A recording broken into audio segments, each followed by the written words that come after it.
I think the game's changed massively. I made my first class debut in 1984, which is, dare I say it, 40 years ago. And the game's evolved massively. Obviously, the introduction of T20 cricket has changed it a huge amount. So, the way players bat, the way players bowl, I think the game's developed certainly for the better in terms of the skill levels and also the athleticism. Everybody is an athlete now. Back in my day, there were a few people that weren't very athletic but could bat and bowl. So game's changed massively, and it's really exciting to see how it's going to develop in the future.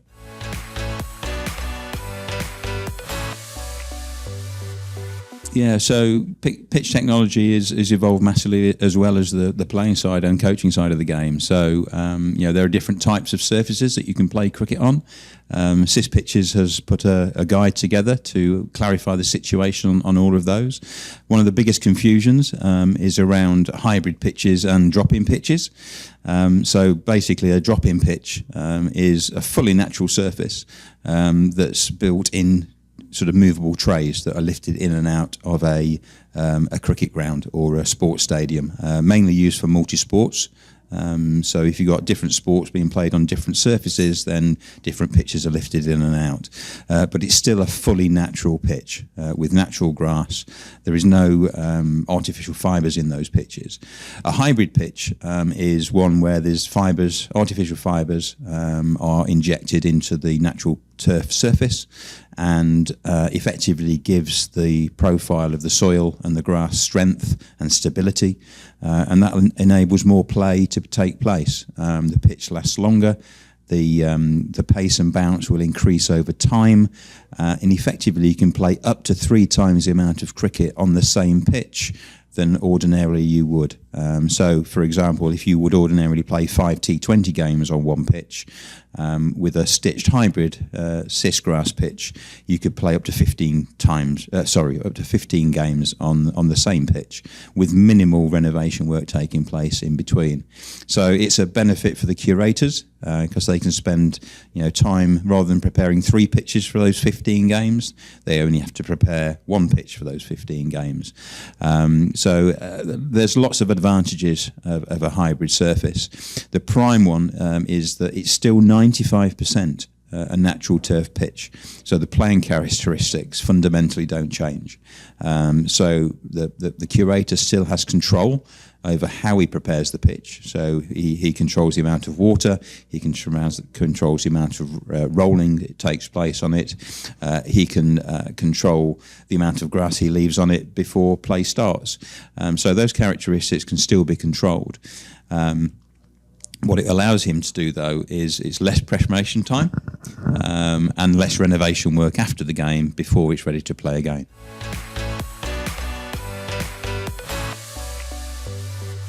Okay, so this is a representation of the profile of the soil. So this is ground level. So you can see there are thin fibres above the surface, or an element of fibres, but most of the activity and most of the stitching is beneath the ground. So that is a stitching down to a 90 mm depth. It's a beige fibre, and we do different coloured yarns depending on the look of the pitch. So we can do a green yarn, a mixture of green and beige. But for the main stadiums in India, we've been installing the beige yarn so it doesn't show up in the pitches. Below the ground, the roots will grow round the fibre, which anchors the fibres into place. They'll also grow deeper, so it makes the grass plant healthier. There's a natural airspace that exists around the fibres, so what you'll find is water, nutrients, the air will get down to the roots of the grass a lot easier. So again, it strengthens the grass plant and makes it a lot healthier. If you've got a healthier grass plant, you get a better grass coverage across the whole pitch. And the fibres above the surface always sit underneath the grass plant. So when we install a pitch, if the curator, for instance, installs or cuts his pitches down to 5 mm as his finished cutting height for the pitch, we'll install the fibres and cut them off at 4 mm, so it's always underneath the grass plant. So the grass is the first thing the ball will hit. It will not hit the fibres. The idea is that the playing characteristics of the pitch do not change, because it's reinforcing the fact that it's still 95% natural turf and there's only 5% fibre within the surface.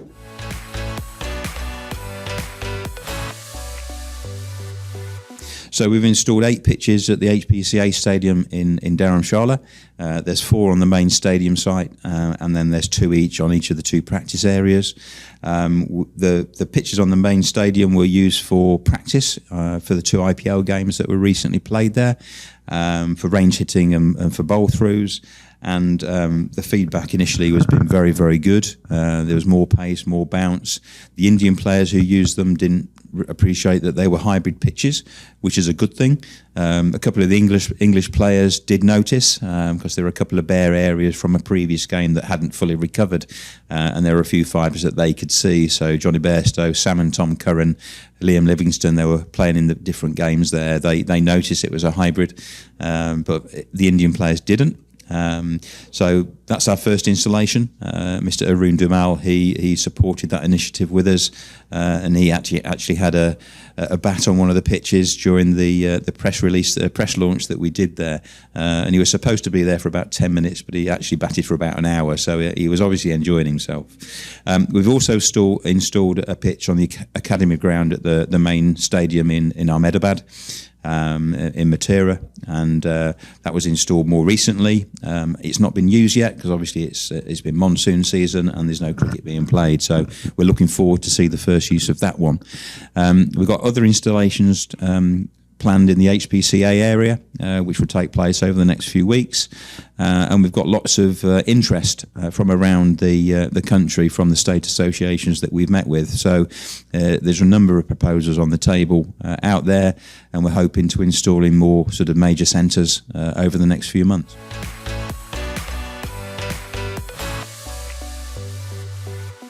I think cricket is a growing sport across the world, especially in the women and girls game, and that's putting additional pressure on groundsmen and curators around the world. They haven't got enough grass pitches to cope with the demand. The hybrid pitches give you an easy solution to that without having to build new stadiums.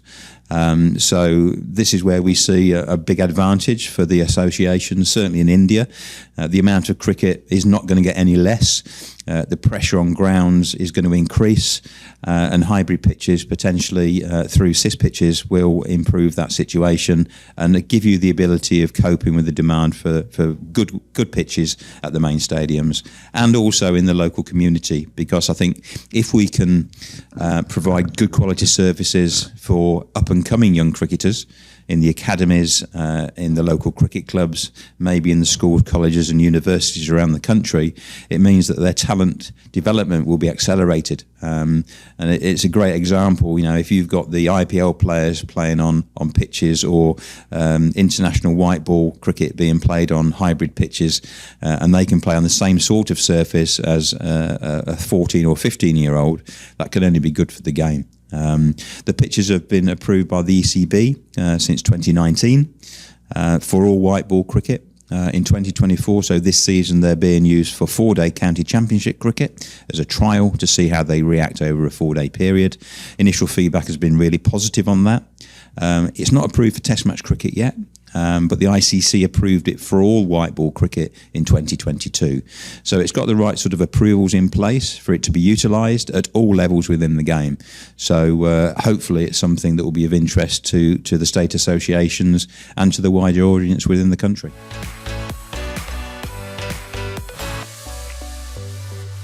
I think you've got a very good talent pool to choose from. I think you're in a very fortunate position. There's some great players, there's lots of experience in the squads, and there's some very exciting up-and-coming talent coming through. The IPL has proven that there's a lot of talent across India. We now see more Indian players because of that tournament, whereas previously we'd only see the sort of the 3 international teams coming overseas. So I think the IPL has got it's great credit for bringing that to cricket, and obviously every country in the world is trying to replicate it. So I think the Indian team, it's quite exciting times, and hopefully they'll go from strength to strength, and hopefully they'll start using some hybrid pitches as well.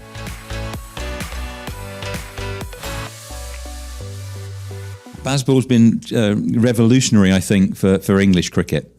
We have had some fantastic test matches being played. We've had some exciting test matches being played since it was introduced by Brendan McCullum and Ben Stokes. And we see exciting play. We see 4.5, 5, 6 runs and over in test match cricket, which previously, certainly in my day when I played, was unheard of. We'd be lucky to score at 2 and over, I think. So I think it's revolutionised test cricket. There are lots of critics out there that it's not, the way to play, and you should occupy the crease more. So I think personally there should be a balance struck between, batting an amount of time, preserving your wicket to an extent, but also continue with the excitement.